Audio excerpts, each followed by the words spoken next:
Hello, this is Tony Hiller from RealClimateScience.com. CNN says that the collapse of the condominium in Surfside, Florida may have been caused by climate change. They say scientists and engineers are starting to consider what could have possibly caused the deadly tragedy. Among a long list of hypotheses, climate change, sea level rise, higher storm surges, and more frequent high tide flooding. Well, I'm a scientist and an engineer, and let's take a look at what CNN is saying. These are the condominiums which collapsed in Florida. Desirable beachfront property, which according to Google Earth is about 7 feet above sea level or 2 meters. According to NOAA tide gauges, sea level in South Florida is rising at about 2.5 millimeters per year. It's rising at the same rate it was 100 years ago. At that rate, it'll take nearly 1,000 years for sea level to reach the base of the condominiums. Over the past 20,000 years, sea level has risen about 120 meters or 400 feet, and almost all of that rise occurred before 7,000 years ago. 20,000 years ago, Florida was much larger than it is now, but 400 feet of sea level rise has reduced the size of Florida by more than 50%. Let's take a look at the global sea level graph again. There was a sharp increase in the rate of sea level rise about 15,000 years ago, and a sharp decrease about 7,000 years ago. It's easy to spot an increase in the rate of sea level rise because it shows on the graph as an upwards curvature.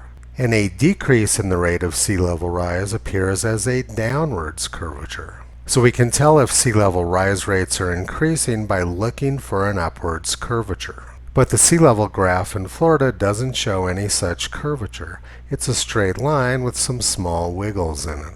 Sea level is rising at the same rate it was 100 years ago. There's no indication that humans have had any impact on the rate of sea level rise. And most of the apparent sea level rise on the East Coast is actually caused by the land sinking rather than the oceans rising. If we go to the West Coast, we'll see something completely different. Sea level at Juneau, Alaska appears to be falling very quickly. But the reason for this isn't that sea level is falling, it's because the land at Juneau, Alaska is rising. But the key thing to notice is that the graph is a straight line. There's no upwards curvature. There's no indication of an acceleration in sea level rise rates. It's the same story at Seattle, Washington. It's a straight line with no upwards curvature, no indication of human influence on the rate of sea level rise. At Astoria, Oregon, there's been no sea level rise over the past century and definitely no upwards curvature. At the San Francisco Bay, there's been almost no sea level rise and no upwards curvature. At La Jolla, California, there's no indication of an upwards curvature and no indication that humans have influenced the rate of sea level rise. It's the same story at Fernandina Beach, Florida, and at Atlantic City, New Jersey. Sea level at New York City is rising at the same rate it was when Abraham Lincoln was president. And at Boston, Massachusetts, there's been no change in the rate of sea level rise over the past century. CNN claims that humans are causing sea level rise, but there isn't one shred of legitimate scientific evidence to support that idea. Almost all of the sea level rise which has occurred since the end of the last ice age happened before 7,000 years ago. No serious scientist or engineer would attempt to blame this on human influence. Now let's go back in time 95 years. This is what Miami looked like in September 1926. Miami was largely destroyed by a hurricane, which was inflation-adjusted the most expensive natural disaster in U.S. history. Bayshore Drive was under fathoms of water. Miami Beach was largely destroyed. President Trump's current estate, Mar-a-Lago, was under a lot of water. The newspapers reported that 1,000 people died and 3,000 people were injured in the massive hurricane. There were quite a few disastrous storms around that time, and the scientific community blamed them on massive sunspots.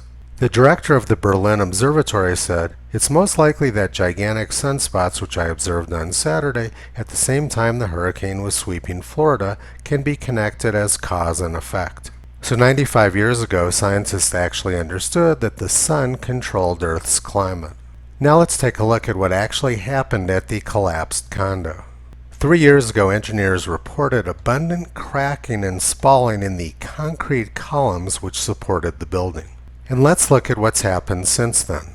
Note that in the Google Earth imagery, there's no building to the left of the condominiums. But now there's a brand new high-rise building. This structure was damaged and there was a lot of construction going on next door. The vibrations caused by this construction undoubtedly further damaged the structural components of the condominiums. The base of this building is 7 feet above sea level, which is safe for the next 1,000 years. The collapse of this building had nothing to do with sea level rise. So now let's look at why CNN is lying about this horrible tragedy. Several months ago, Project Veritas secretly taped the CNN technical director. He said that fear sells, and CNN is prepared to focus on the climate change story and promote fear. So in other words, CNN is lying about this horrible tragedy for profit. Barack Obama spent 8 years fear-mongering about sea level rise, particularly in Florida, which was one of his favorite spots. And then after he left office, he purchased an $11 million home on the beach in Martha's Vineyard, Massachusetts. It's pretty clear that he isn't actually worried about sea level rise, and it's also clear that climate alarmism pays extremely well. This is what Martha's Vineyard looked like after the 1938 hurricane. And the next time Martha's Vineyard has a hurricane like that, Barack Obama's house is going to get severely damaged as well. There's no indication that humans have had any impact on the rate of sea level rise, and there's also no indication that politicians have any control over the amount of CO2 in the atmosphere.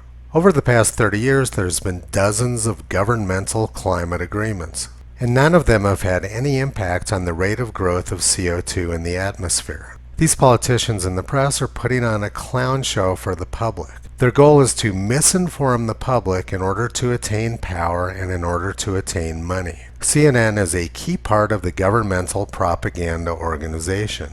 1,000 years ago, King Canute took his subjects down to the sea to show them that government does not control sea level.